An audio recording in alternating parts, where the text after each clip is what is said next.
Good morning. This is the Innovation Conversation. I'm Kevin Coupe. And I'm Tom Furphy.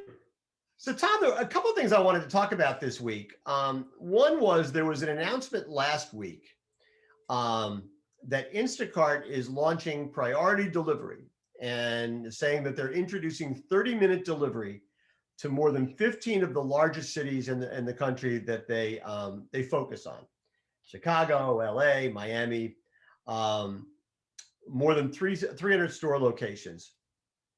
And at the same time, they're also going to expand 45 and 60-minute delivery in even more markets.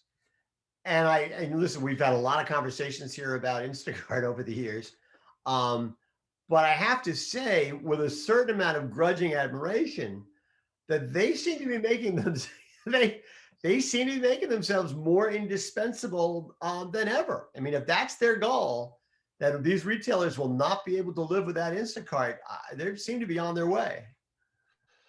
Well, I mean, to me, it's evidence that, they're growing their volume, right? They're growing their customer base.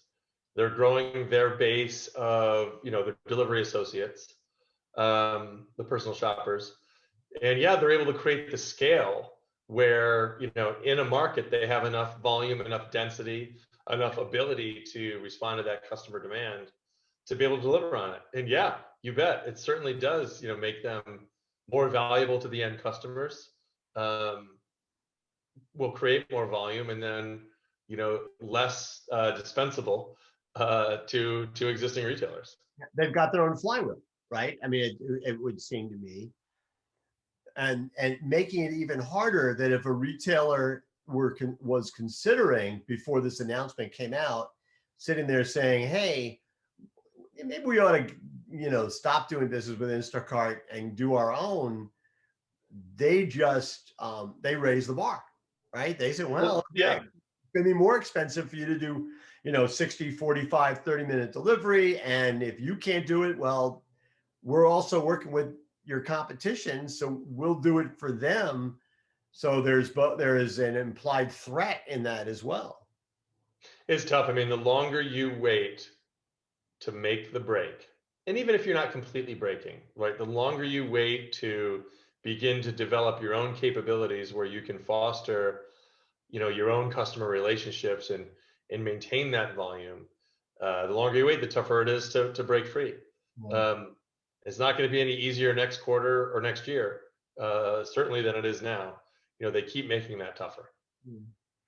It's interesting. There was also a piece that I wanted to talk to you about that was in The Guardian. And it was by a fellow named Colin Wallace, who's CEO and co-founder of Zero Storefront. So we know he's got some skin in the game, right? And but he writes a lot about the grocery delivery app business, and clearly he's a big proponent of this, believing, in fact, that they're going places that that food retailers themselves, can't go.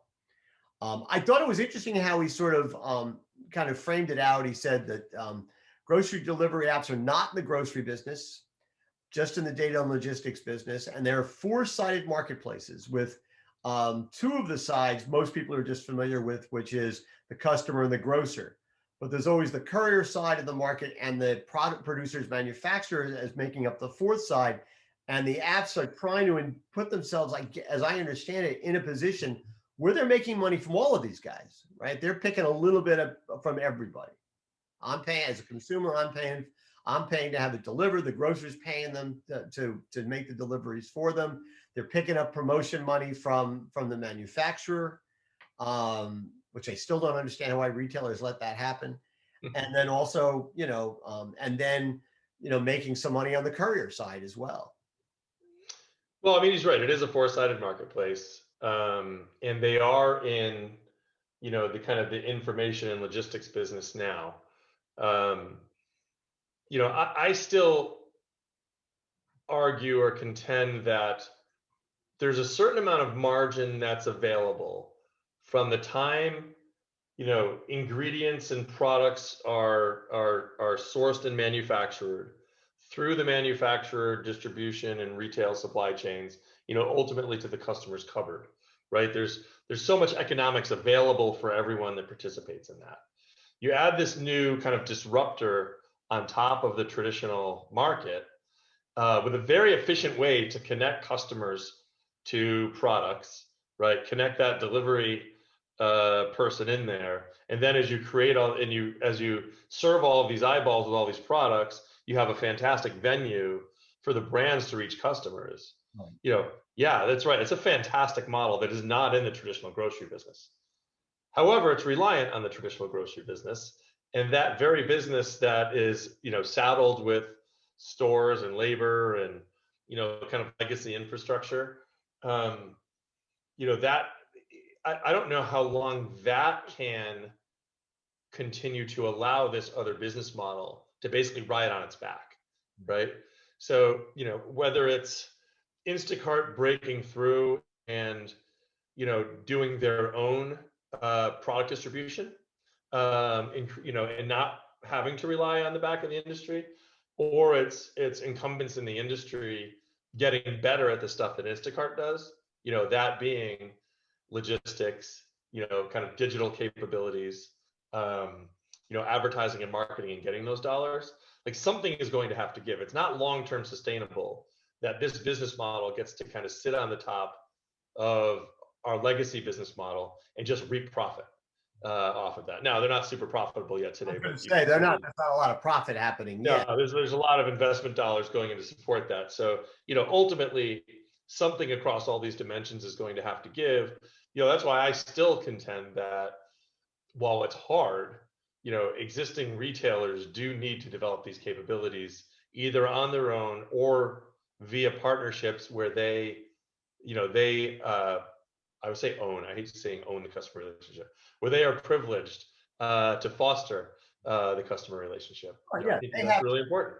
They have the direct connection as opposed They to do. somebody disintermediate them. They do. I think, ultimately there's going to be some rebalancing of margin structure, on these four sides of the marketplace, right? Brands may have to fund into the model a little bit differently than they did in the past. Pricing and kind of service levels and the cost of these services will probably ultimately need to normalize, to the point where, customers are paying their portion of the needed cost, for the value received. And retailers just gonna have to get, not just gonna have to, but retailers will get better at the elements of e-commerce as far as delivering technology, delivering good customer experiences through that, and being able to be more profitable in these. So I think there's enough kind of natural incentive and natural forces that can ultimately enable the industry to kind of work its way. It's got to be deliberate about it, but work its way to an equation that doesn't have to rely on these outside services riding on their back. It does seem to me when I read some of this stuff, and maybe this is just the way companies like these that are depending on investment dollars at this point for for their survival and growth. Maybe it's the way they have to operate and the way they have to think, although not all of them do. But it always feels to me like they think they can reinvent for lack of a better term, the laws of physics, right? I mean, even this guy in his thing, when it talks about, while they're still offering groceries on their platform, while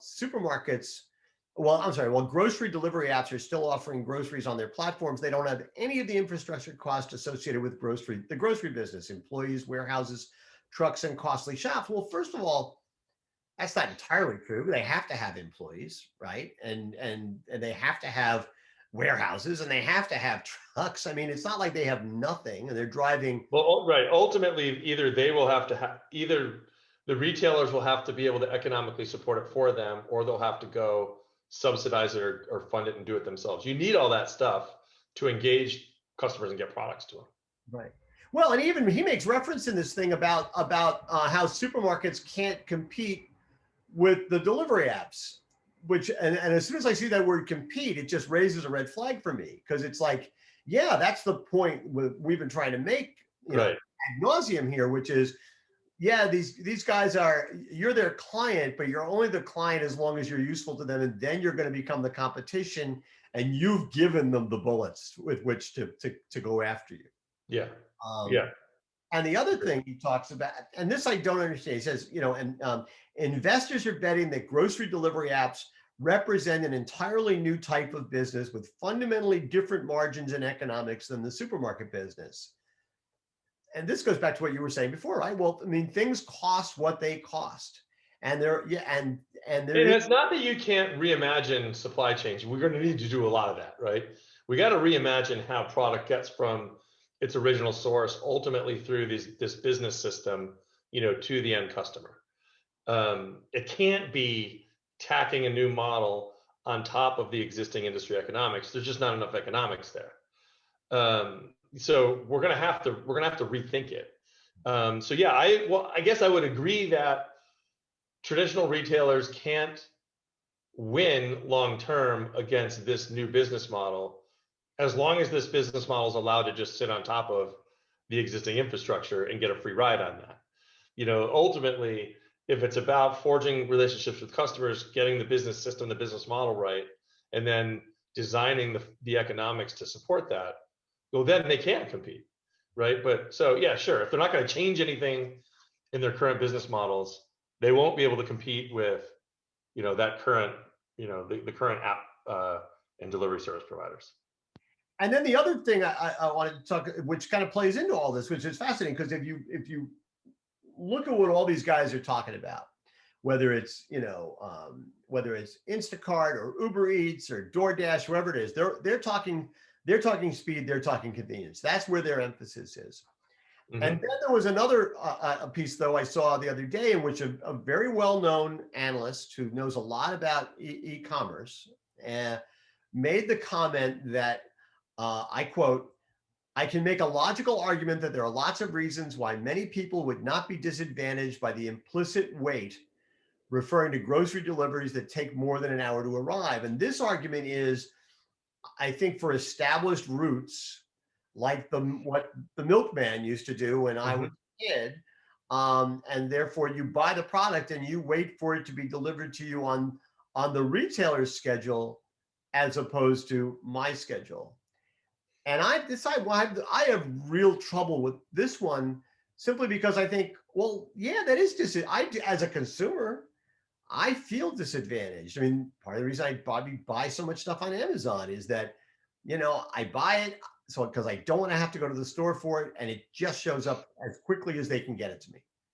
And the idea that I would be on some regular route where they're going to determine it as opposed to me just strikes me as counterintuitive for where the growth and the opportunities are even going forward. There's no doubt that optimized route delivery is, store pickup is even better. But if you're going to deliver it to a customer, optimized route delivery, right, where you have good delivery density, where the delivery vehicle is doing, more than 4, call it 5, 6, 7 stops an hour. You're able to the cost of that truck, the insurance, the delivery driver labor, right? All of that is far more efficient than on-demand delivery services, right? Where you deploy, you send a shopper in, they shop for an order, and then they go deliver it, and then they go in there to do the next one and deliver it, or delivery, routing where something comes up, you get an order in, and you got 2 hours to deliver it, and has to go on a truck and then get out to that household or whatever. Those models are not nearly as efficient. And it intuitively, I think I understand where said analyst is coming from. If you're getting a good value on your grocery prices, is it really that much of a disadvantage to say, I want to have delivery every Thursday morning at 9 a.m., right? It fits my schedule. I can work around that. And for what I get, it's worth doing that. And so again, intuitively, that sounds good. We try to do that at Amazon. We try to do that back at Amazon Fresh. We called it, scheduled delivery or whatever. And, you could just sign up and get your delivery Thursday morning at 9 a.m. We had incredibly light uptake on that. Customers just didn't like that idea of, having to set that standard delivery window. There's probably some portion of customers out there that that would be okay with, right? Some portion of customers where you could do that. And I think it's noble to try as a retailer or a delivery service. Let's offer our customers an incentive. Maybe it's free delivery, or maybe it's a, I don't know, cashback rebate over time or whatever. For standard delivery, it's just not natural. Customers just don't want that. They want, they decide on what they want a few days before, or a day before, or day of, and they want to just get that order scheduled and be on with it. So yeah, I get it. I get the premise. The economics don't lie. It is better, but yeah, that's a tough one. Yeah, I mean, listen, I mean, it seems to me that in so many ways we've been trained not to think that way, and not as shoppers, right? We place the order. I place one order. I mean, and if I'm, and again, I'll use Amazon example. I have Prime. I place one order. It's going to get to me sometime in the 4 to 48 hours, and it seems to get faster all the time. To rely on, to think you can turn that particular ship around, strikes me as a fool's errand. But although I would agree with you that, yeah, but if there's probably a way to train people, and some small percentage of the marketplace would say, oh no, that'd be great, 9 a.m., that'd be terrific. And if you can get enough of your customer base to do that, and that can be a way to have a certain portion of your profit mix work better, then that's awesome. And then you can even, design service such that customers can edit their orders, kind of, I'd say up to the last minute, but it can't really be last minute, but, maybe they can edit their orders up till, midnight the night before. So, they can feel like a lot of their last minute stuff will be taken care of in there. Then you're still able to get the economics of the route delivery. Again, if that's 10% of your volume, or something thereabouts, and it's super profitable, maybe that's good. If it grows to 20 or 30%, all the better. But I don't think it's going to be the majority of your, of your grocery e-commerce volume. Unfortunately, history has shown that there's just not enough customer demand there. If you've scheduled as a shopper Thursday morning 9 a.m. delivery, and you're able to edit it, let's say till 11 p.m. on Wednesday night, well, at 10:45 p.m., that feels pretty convenient. Right. But at 10:45 p.m. on Thursday night, that doesn't feel all that convenient. You got another week. You got a week, right? So it all depends on what your priorities are as a customer. At the end of the day, I mean, to go back again to where we started, I mean, Instacart has figured out, man, they're going to make themselves more indispensable to the retailer by making themselves more indispensable to the consumer. We've talked about different trip types. The industry is very familiar with all the different trip types, and these good providers are working to solve as many of the trip types as they can. That fosters loyalty and volume and all the good things you need to get your e-commerce economics to work. So I think that incumbent retailers need to think about all those trip types, traditional brick and mortar trip types, and all these digital trip types.